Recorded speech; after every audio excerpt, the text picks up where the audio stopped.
مزید ویڈیوز کے لیے ہمارے چینل ہاؤس آف اسلام کو سبسکرائب کرنا نہ بھولیے۔ شکریہ۔ اللہ اکبر وللہ الحمد۔ سورۃ التین مکی ہے اور اس میں بھی 8 آیات ہیں،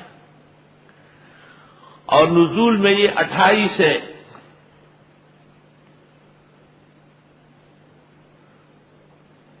اور ترتیب کے اندر 94 ہے۔ 94 95 ہونا چاہیے، ٹھیک ہے۔ اس کے اندر بھی اللہ تعالیٰ نے 3 مقامات کی قسم کھائی اور 3 تسلیاں دی۔ والتین والزیتون، قسم ہے تین اور زیتون کی۔ تین کہتے ہیں انجیر کو، زیتون کہتے ہیں ایک اور پھل ہے جس کو ہم کہتے ہیں خوانہ۔ انجیر بکثرت دمشق میں ہے اور زیتون بکثرت صحرائے سینا میں ہے، اور یہ دونوں مراکز ہے انبیاء کے، یعنی یہ دونوں گواہ ہے، اور علماء نے تحقیق کی ہے کہ یہ دونوں پھل بزرگ پھل ہے، جیسے سبزیوں میں لوکی بزرگ ہے۔ وطور سینین، اور قسم ہے طور سینین کی، جہاں موسیٰ اللہ تعالی سے شرف لقاء لیتے تھے۔ وہذا البلد الامین، اور اس محترم امن والے شہر کی قسم، مکہ مکرمہ۔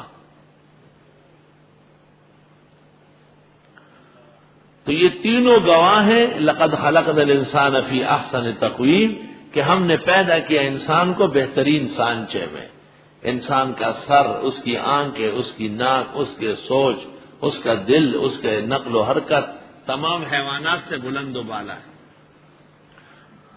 ثم رددناه اسفل سافلین، پھر ہم اس کو لٹا دیتے ہیں نچلے سے نچلے درجے میں، یعنی ایک وقت آ جاتا ہے کہ یہ کمزور ہو جاتا ہے، حسن ختم ہو جاتا ہے، توانائی چلی جاتی ہے، اقامت بٹک میں تبدیل ہو جاتی ہے، اور صحت امراض میں بدل جاتی ہے۔ اور یا یہ کہ اس احسن تقویم کا شکر نہ کرنے کے نتیجے میں اس کو ذلتیں اٹھانی پڑے گی۔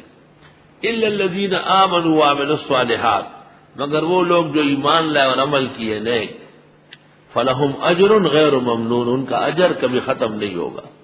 فما یکذبک بعد بالدین، کس چیز نے آمادہ کیا آپ کو قیامت کی تکذیب پر؟ الیس اللہ باحکم الحاکمین، کیا نہیں ہے اللہ تعالیٰ تمام حاکموں سے بڑھ کر حاکم؟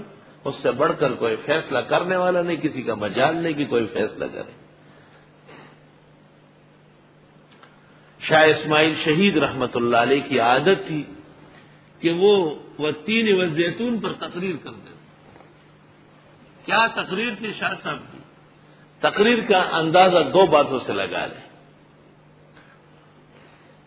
ایک تو قاسم العلوم والخیرات، بانی و مبانی دارالعلوم دیوبند، حجت اللہ علی العالمین، مولانا محمد قاسم نانوتوی کو جب کوئی کہتا تقریر تو کہتے تقریر تو شاہ اسماعیل کی تھی، ان کے منہ سے تقریر جچتی تھی، اور ان کو واقعی تقریر کا ڈھنگ تھا، اور کوئی کیا تقریر کرے گا۔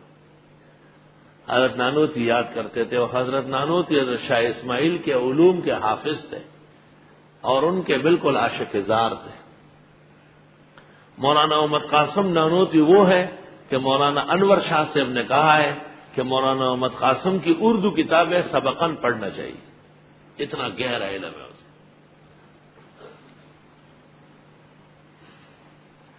دوسرا واقعہ یہ ہے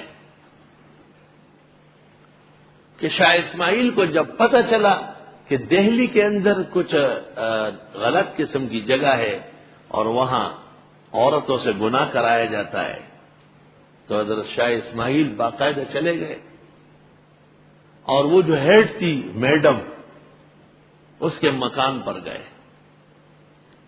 لوگ بڑے حیران ہوئے کہ شاہ اسماعیل شاہ ولی اللہ کا خانوادہ آج اس بازار کی طرف جا رہا ہے۔ دروازے پر دستک دی تو نوکرانی آئی، اور اس نے اندر جا کے اپنی میڈم کو کہا کہ ایک ملنگ آیا ہے، بھیک مانگ رہا ہے۔ اس نے اندر سے پیسے بھیجے، تو شاہ اسماعیل نے نوکرانی کو کہا کہ میڈم کو کہو کہ یہ وہ ملنگ ہے کہ یہ ایک گیت گاتا ہے، جب تک کوئی گیت نہ سنے یہ بھیک نہیں لیتا۔ اس زمانے میں کسی کے در سے فقیر بے نوا چلا جائے اس کو اچھا نہیں سمجھا جاتا۔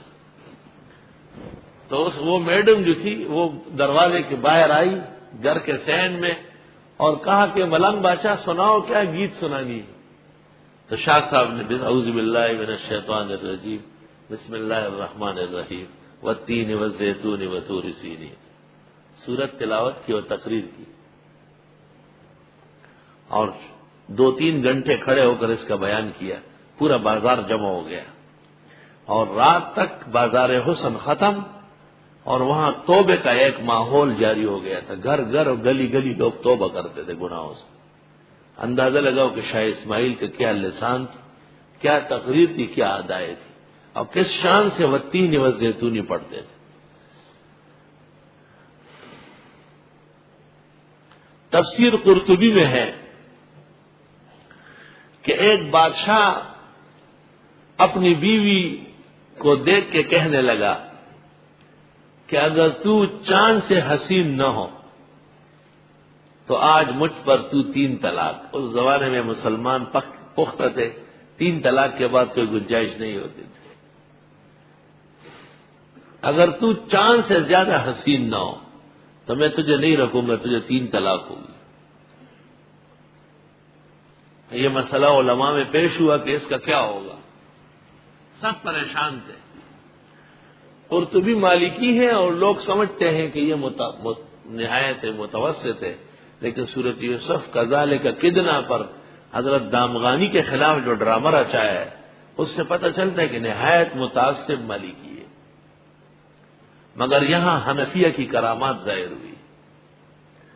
قرطبی نے اس جگہ لکھا ہے کہ پورا دربار اور دربار علماء سے جواب بن نہیں رہا تھا۔